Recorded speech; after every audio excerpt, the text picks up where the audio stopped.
total do Espírito Santo. Então, ele agora, vejam o contexto de contundência desta palavra. Desde a queda de Lúcifer, não subia mais louvor, como nós vimos hoje, e nem adoração a Deus, porque como o hino foi cantado, as águas prevaleciam.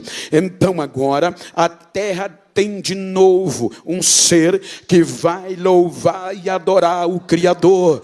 Então, diz o capítulo 2, versículo 8 do Gênesis, que Deus planta, Deus estabelece um local geográfico chamado Éden e põe o homem lá, e ali se torna um santuário, porque diz a Bíblia que o homem estava vestido na totalidade do Espírito Santo, a ponto de não ver a vergonha, nem a nudez, nem o erro. Então, Deus vinha todo final de tarde ou virada do dia, e o homem o adorava, o louvava, dialogava, e tinha relacionamento entre Adão e Deus, entre Eva, Adão e Deus. Porém, veja que o capítulo 3, ele traz a catástrofe, ele traz um dano tão terrível que mexeu com todo o universo, porque só do Éden, só os seres humanos ligava terra a céu, e Deus descia uma vez por dia.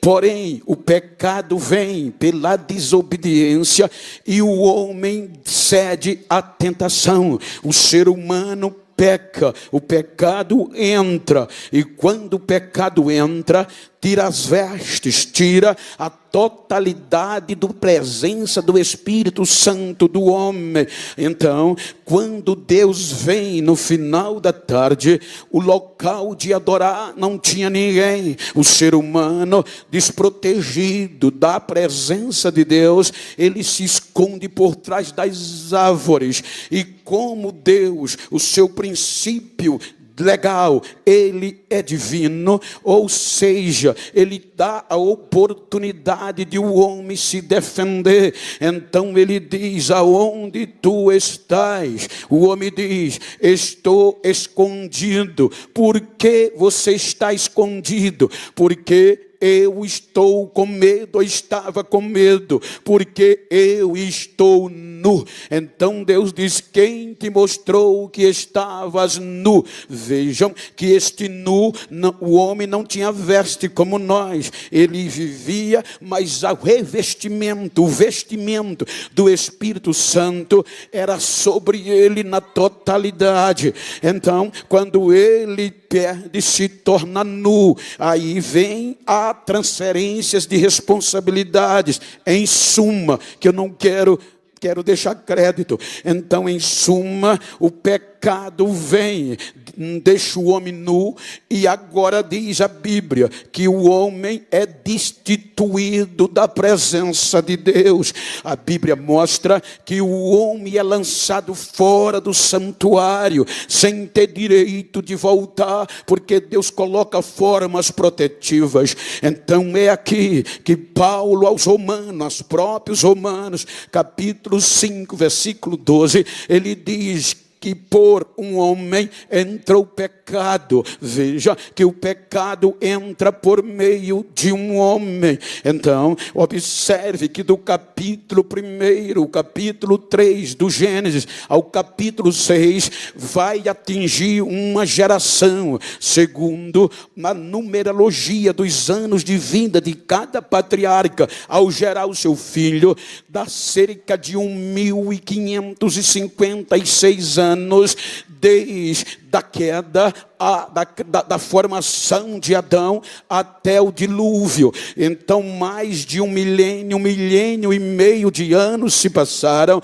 Aí é quando Paulo diz: e o pecado passou a todos os homens, porque todos pecaram. Observem que desde a queda até o Gênesis, Deus não desistiu do ser humano, mas o pecado prevalecia, o pecado impedia, e e o homem continuava nu da presença de Deus. Então vem, Deus pune com um dilúvio, mas a Deus preserva 8 seres humanos. Agora eles são preservados. Vem o capítulo 11 e só 8 do Gênesis, e agora só tem 8 seres humanos com vida sobre a face da terra. E qual é o propósito de Deus? Uma nova aliança, porque a primeira foi quebrada no Éden. Então Deus faz uma nova aliança com o ser humano. Então é aceita, é proposta recíproca.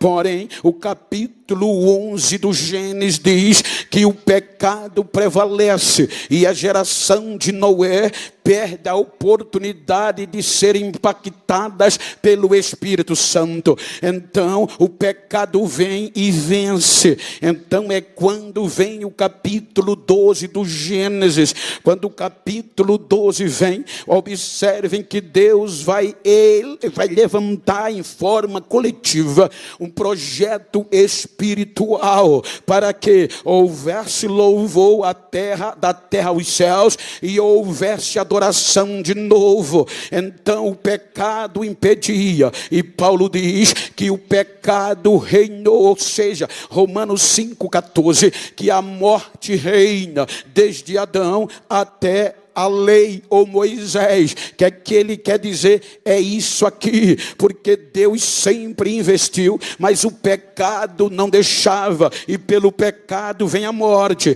Então observe que até aqui toda a geração de Adão é ludibriada pelo pecado, consequentemente não tem capacidade de vencer a morte e morte espiritual. Então vem Israel, quando Deus chama Abraão, ele chama com um propósito de não só impactar Israel, mas por meio de Israel impactar toda a terra. Capítulo 12, versículo 3, disse Deus a Abraão: por meio de você eu vou abençoar todas as famílias da terra. Olhe que o propósito era impactar toda a terra de novo. Então vem Israel, aí Deus trata Israel e tira-o do Egito, ou seja, Israel sai do Egito. Agora é um novo povo, é uma nova geração, é um povo peculiar, é um povo que não podia se misturar com nenhum outro, era o alvo de uma ação espiritual. Então o que é que acontece? Deus tira Israel do Egito e vai pautá-lo para descer na terra de novo. Capítulo 24 do Êxodo, a primeira parada para diálogo com Deus. Então Moisés sobe o monte e Deus propõe para Israel uma nova aliança, e agora de fidelidade de novo. Então diz a Bíblia no capítulo 24 do Êxodo que a confirmação da aliança foi recíproca. Deus quis e o povo aceitou. O interessante é que como o pecado prevalecia, então Deus diz a Moisés, para que o pecado não atinja Israel, na nossa linguagem, eu vou colocar algo para você fazer pelo povo para justificar,